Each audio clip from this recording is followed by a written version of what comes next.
Hi and welcome to No War Zone.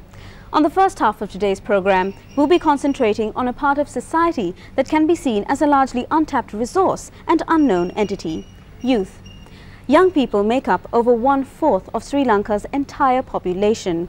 They range from schoolgoers to university students to those embarking on their careers. But how much do we really know about Sri Lanka's youth?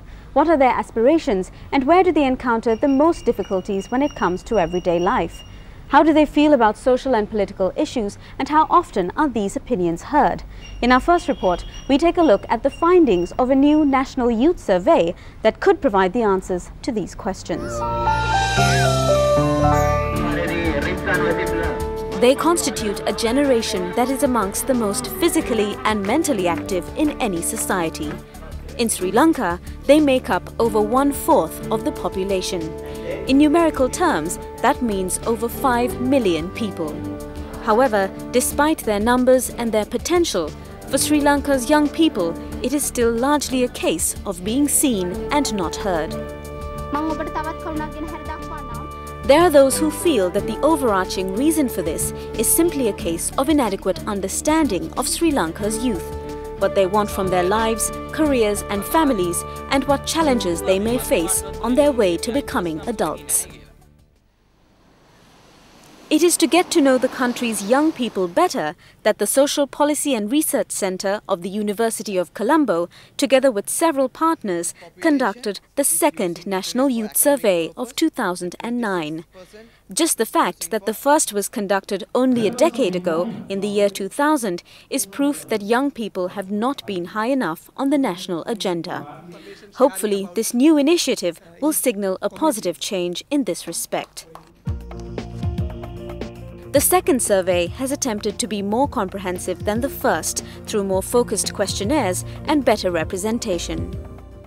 இளைஞர்களாகிய நாங்களும் கிராமப்புறங்களிலிருந்து முற்றிலும் யுத்தத்திலே பாதிக்கப்பட்ட வடகிழக்கிலிருந்து பிரதிநிதித்துவப்படுத்திவிட்டு சந்தோஷமடைகின்றேன். காரணம், கொள்கை வகுப்பின் போது கிராமப்புற இளைஞர்களுடைய கருத்துக்கள் உண்மையில் புறக்கணிக்கப்படக்கூடாது என்ற அடிப்படையிலும், அதேபோன்று அவருடைய கருத்துக்கள் நல்ல முறையில் பங்கேற்க வேண்டும் என்ற அடிப்படையிலும் இலங்கை இளைஞர் பாராளுமன்றத்தின் ஊடாக நான் கலந்து கொள்வதையிட்டு அதன் மூலம் எங்களுடைய கருத்துக்களை முன்வைப்பதன் மூலமும் இளைஞர்களுடைய குறைகளையும் அவருடைய அபிவிருத்தியையும் கிழக்கு மாகாணத்தில் மேற்கொள்ள முடியும் என்ற அடிப்படையிலும் நான் இங்கே வந்தேன். මේ මූලික කරුණ වෙන්න ඕනේ මේ තරුණයන් හඬ මේක ජාති පොට්ටල ගෙන්න ඕනේ.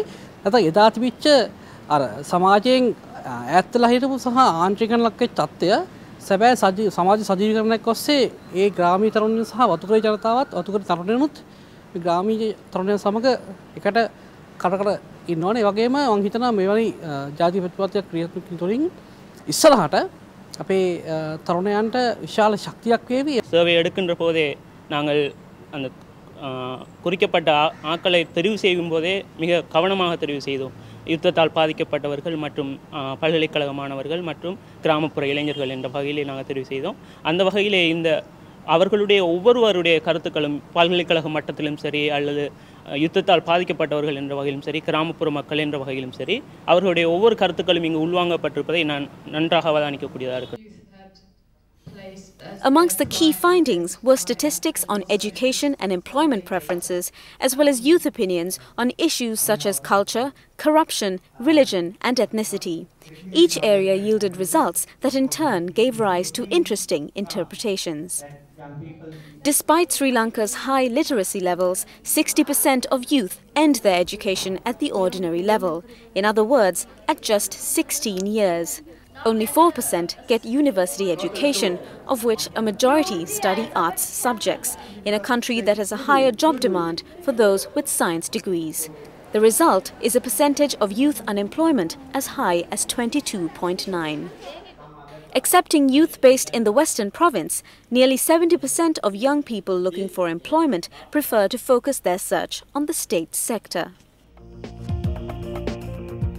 The more qualitative areas of the survey, which asked for the opinions of young people, show them to be a generation that is highly opinionated with valid and significant political views. Even though they may not recognize it themselves, and even though they are rarely given a platform where they can discuss and debate these ideas and opinions.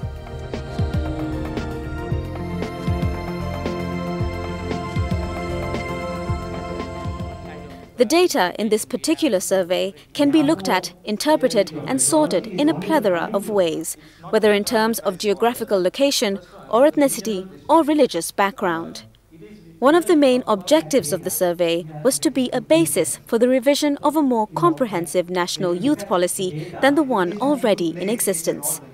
To that end, the Ministry of Youth Affairs has been working closely with the Survey Committee, and its representatives appear confident that the findings will boost the drive towards a much-needed youth policy for the country. Whenever we implementing some projects or deciding project planning, whatever, the data is very needed. In the case of youth affairs, lack of data was a problem, I think, until now. Even though general census or some statistics is available, with regard to especially for the youth, data availability is a little bit low. Now I think we had overcome this problem due to this second National Youth Survey.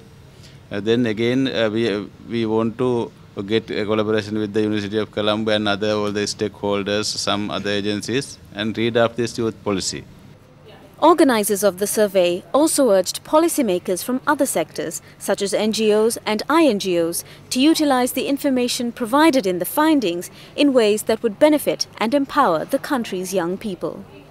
We are dealing with a subject that cannot be just confined to the academia, and that's why we came out and into a more civil society policy kind of arena where we present the data in front of not just academics but a cross-section of people coming from public sector institutions, international agencies and civil society organizations, in particular youth organizations.